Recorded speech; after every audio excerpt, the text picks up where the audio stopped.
मित्रांनो, कोकण आणि चाकरमानी यांची एकमेकांशी असणारी नाळ वेगळीच आहे. चाकरमानी देवदिवाळीसाठी एक दिवस एकटं का होईना गावी येणारच. वेळेला स्वतः सडा घालेल, स्वतः रांगोळी काढेल, पण आपली परंपरा सोडणार नाही.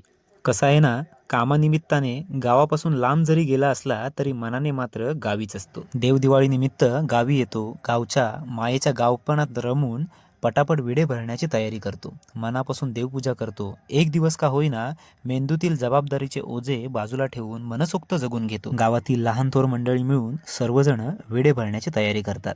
मजा मस्करी करत गुण्या गोविंदानं विडे भरले जातात व देवाला गाराणं घातलं जातं. सर्वांना सुखात आनंदात ऐश्वर्यात ठेव. गावी देवदिवाळीच्या निमित्तानं सर्व भावकी एकत्र येते व विडे भरले जातात. याच दिवशी नवीन पिढीला देखील विडे भरण्याची प्रथा कशी असते हे देखील समजवलं जातं. कुणी तांदळाचा मांड मांडत असतं, तर कुणी खोबरं बारीक करत असतं, तर कुणी सुपारी बारीक करत असतं. देवदिवाळीच्या निमित्तानं बटव्यातील हरवत चाललेला अडकित्ता खोबरं कापण्यासाठी हाती येतो.